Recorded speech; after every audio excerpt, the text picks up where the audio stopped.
Hi, welcome back to the channel. Let's see how can we improve the dynamic range of this sound. The quiet parts get a little bit lost and the loudest parts are a little bit too loud. So the way I approach this usually is by writing volume automation, but in this case, since it's a very simple 2-bar loop, what I'm gonna do is use LFO tool to do that volume automation and then a compressor. This is the sound without the process. And this is with. So my thought process was, first of all, of course, cleaning a little bit of unwanted frequencies.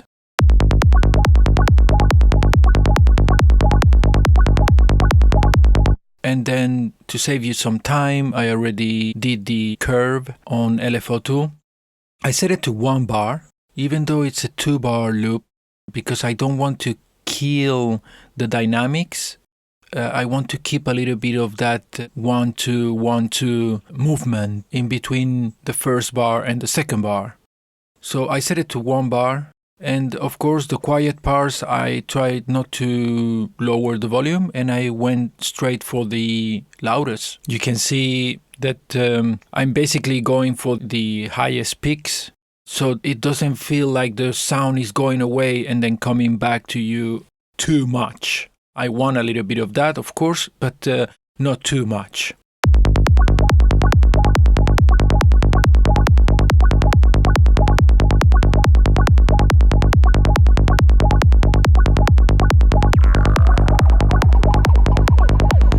This curve will be different for your sound. Of course, it depends on the rhythm. And after that, I went for the old trusty R-comp. And this is, to me, the trick for a leveler. If you want to level the sound, set the ratio to the lowest you can.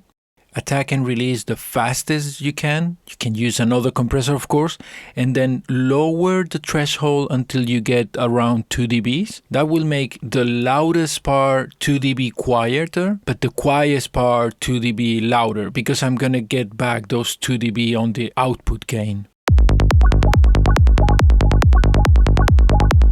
I guess you can get very similar result if you keep pushing LFO tool up and down, making different shapes and stuff, but it will be too mathematic again.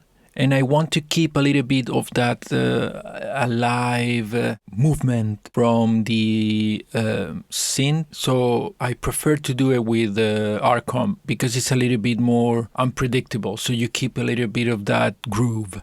Yeah, this is the trick/tip that I wanted to share this week, because I think too many people are using limiters and now clippers to do this job, and even though it can get the job done most of the time, they will also introduce a lot of distortion and unwanted artifacts. This is actually the cleanest, and 10 times out of 10 it works perfect. You won't get any weird artifacts. It will sound like you haven't even processed the sound. So yeah, this is it for this week, and I hope to see you next week.